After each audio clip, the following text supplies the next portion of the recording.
Hey everyone, my name is Abigail VALENTA and I'm an occupational therapy student with Milestone Therapy Inc. Today I want to talk to you about all things sensory. So today we're going to answer a couple questions such as what is sensory processing? What are some sensory processing disorders? Is it sensory or is it behavior? And then lastly we'll end with some fun activities that you can incorporate into your child's daily life to meet their sensory needs. Sensory processing is when we take information from our environment through our taste, our smell, our vision, our hearing, our touch, or the way our bodies are moving in space, and we make sense of it. Our brain organizes it so that we can make a meaningful response. As I just mentioned in the previous video, we have a lot of different ways that we can receive sensory input. We actually have 8 different types of sensory input systems. Our first one is our tactile or our touch system, which processes any information coming through from our skin. Our second system is our vision, which is responsible for processing anything that we're seeing. Next is our olfactory system, which processes anything that we smell. Next is our gustatory system, which is responsible for processing anything that we taste. Next is our auditory system, which is responsible for processing anything that we hear. We have 2 different systems to help us understand how our bodies are moving. Our first system is our proprioceptive system, which helps us understand how our body is moving in space and the force of our movements.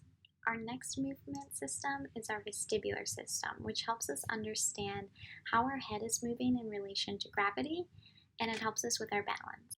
Our 8th system is called interoception, and this is an awareness of our internal feelings, such as our emotions, our temperature, if we're hungry or tired, or if we have to use the bathroom. We're talking about sensory processing. Some children are considered to be hyporesponsive, meaning they're under-responsive to sensory input, and they have a really high threshold for sensory input. So we would consider them to be a big cup. So they crave sensory input throughout the day, such as movements, crashing into things and people.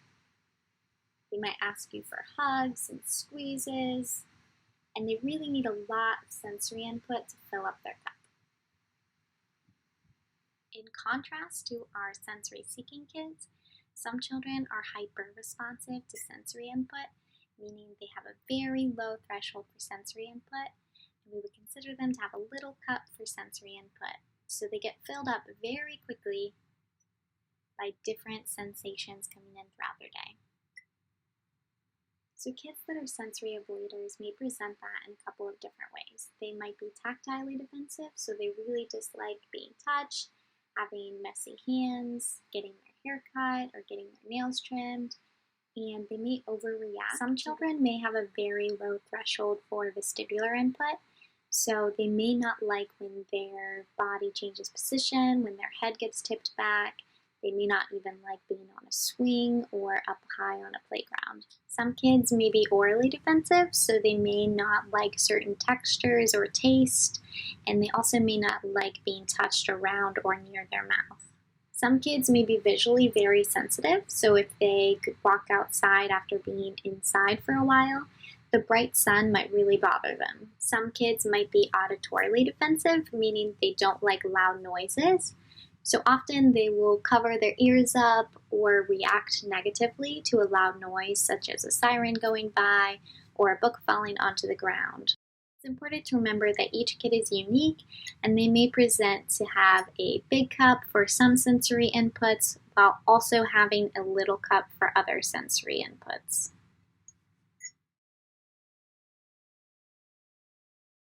Is it sensory processing issues or is my child just misbehaving? Now, this is a common question that comes up a lot, and honestly, it's really hard to answer because oftentimes sensory issues and behavioral issues are combined together, and it's really hard to tease them apart. A distinguishing feature of behavior is that as soon as the desired outcome or attention is received, the child will often stop the negative behavior completely, and they will move on to the next activity or task without problem. However, with sensory processing issues, the child might exhibit a negative behavior behavior for a long period of time or repeated over and over again. For example, a child that is tactilely defensive who might run away and scream every time their parent tries to do this activity, but this is just their learned coping mechanism because whenever they've gotten a haircut in the past, their sensory system is overloaded and they become overwhelmed. So their negative behaviors of running away are just a learned coping mechanism. For a child with sensory processing issues, if we only address the negative behavior, then we're only addressing half of the problem because the child will continue to exhibit the negative behaviors until their sensory needs are met as well. This is why it's super important to address both the negative behaviors and also the underlying sensory issues that the child is experiencing so that the negative behavior is not learned, because once a behavior is learned, it is really difficult to unlearn. Next, I'm going to provide some information on some fun activities you can do with your child to meet their sensory needs. Some engaging activities can be coloring with crayons, rolling and making shapes with Play-Doh, and stringing beads onto pipe cleaners.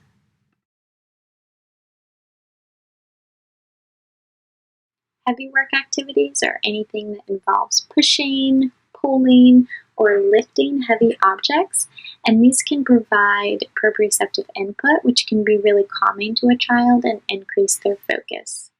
Some everyday heavy work activities that you can have your child engage in are pushing and pulling a laundry basket, vacuuming, and helping with other chores, such as putting away dishes and putting away groceries. You can have your child incorporate some heavy work activities to calm down throughout the day by giving them big bear hugs / squeezes, having them take lots of movement breaks to jump around on a trampoline or run outside, and you can have them sing and dance to different songs. Engaging in animal walks such as the crab walk and the bear walk shown here. You can have your child engage in some simple yoga poses or deep breathing. You can find some really great yoga videos on YouTube by searching Cosmic Kids Yoga. If you have the opportunity to do so, playing on a playground can also be a great calming activity by having your child climb on monkey bars, climb up the steps and ladders, go down slides, and swing, which can provide vestibular input, which can also be really calming. Lastly, if you don't have access to a swing, you can use a hammock and hang it up at your house. Thank you so much for watching my video on sensory. I hope you enjoyed it, and I hope you and your child can use some of the activities that I provided to get that sensory input throughout the day.